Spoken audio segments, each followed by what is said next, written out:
smartest giant in town.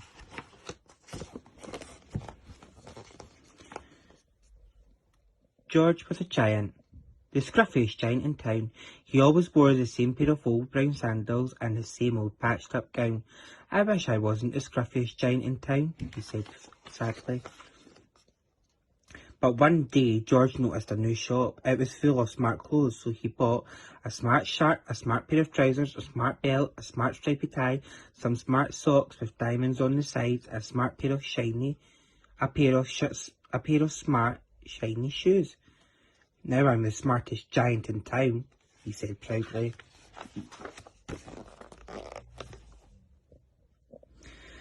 George left his old clothes behind in the shop. He was about to go home when he heard a sound.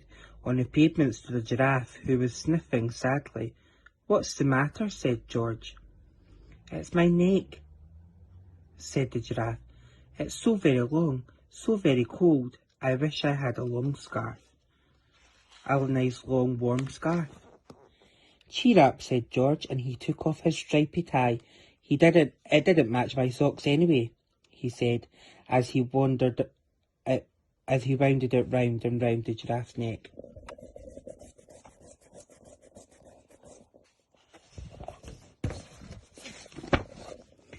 "Cheer up," said George, and he took off his stripy tie. "It didn't match my socks anyway," he said, as he wound it round and round the giraffe's neck. "It made a wonderful scarf." "Thank you," said Giraffe. As George strode towards home, he sang, "My tie is a scarf for a cold giraffe, but look at me up and down, I'm the smartest giant in town." George came to the river, and on the boat stood a goat who was bleating loudly. "What's the matter?" asked George. "It's my sail," said the goat. It blew away in the storm. I wish I had a strong new sail for my boat." "Cheer up," said George. He took off his new white shirt. "It kept coming untucked anyway," he said as he tied it to the mast of the goat's boat. "It made a magnificent sail." "Thank you," said Goat. George strode on singing to himself, "My tie is a scarf for cold giraffe, my shirt is a boat, as a sail for goat, but look at me up and down, I'm the smartest giant in town." George came to a tiny ruined house. Beside the house stood a white mouse with lots of baby mice. They were all squeaking. "What's the matter?" asked George. "It's our house," squeaked the mother mouse. "It's burned down. Now we have nowhere to live. I wish I had a nice new house." "Cheer up," said George. He took off one of his shiny shoes and it gave me blisters anyway, he said as the mouse and her babies scrambled inside. The shoe made the perfect home for them. "Thank you," they squealed. George had a hop along the road now, but he didn't mind. As he hopped, he sang to himself, "My tie's a scarf for a cold giraffe, my shirt's on the boat as a sail for the goat, my shoe is a house for a little white mouse, but look me up and down, I'm the smartest giant in town." George came to a campsite. Beside the tent stood a fox, who was crying. "What's the matter?" asked George. "It's my sleeping bag," said Fox. "I dropped it in a puddle. I wish I had a nice, warm, dry sleeping bag." "Cheer up," said George, as he took off one of his socks with diamonds up the side. "It tickled my toes anyway," he said, as Fox snuggled into it. It made a fine sleeping bag." "Thank you," said Fox. George hopped on, singing to himself, "My tie's a scarf for a cold giraffe, my shirt's on a boat as a sail for a goat, my shoe's in the house for a little white mouse, one of my socks is a bed for a fox, but look at me up and down, I'm the smartest giant in town." George came to a big squelchy bog. Beside the bog stood a dog who was howling. "What's the matter?" said George. "It's this bog," said the dog.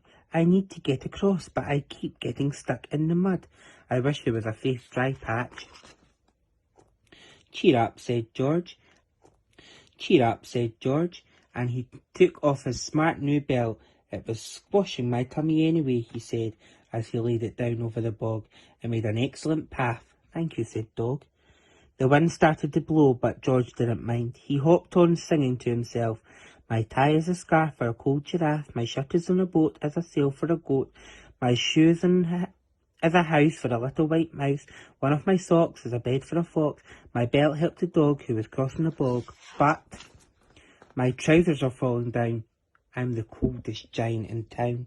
Suddenly George felt sad and shivery, and not all so smart. He stood up on one foot and thought, I'll have to go back to the shop and buy some more clothes. He decided to turn round and hopped all the way back to the shop. But when he got there, it was closed. Oh no, cried George. He sank down into the doorstep, and a tear ran down his nose. He felt as sad as all the animals he had met on his way home. Then out of the corner of his eye he saw a bag with some familiar poking out the top. George took a closer look. My gown! He yelled. My dear old gown and sandals. George put them on and he felt wonderfully comfortable. I'm the cosiest giant in town, he cried, and he danced back home up the road. Outside his front door stood all the animals he'd helped. They were carrying an enormous present. Come on, George, he said. Open it. George untied the ribbon inside of a beautiful gold paper crowning a card.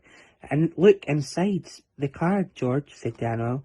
George put the crown on his head and opened the card.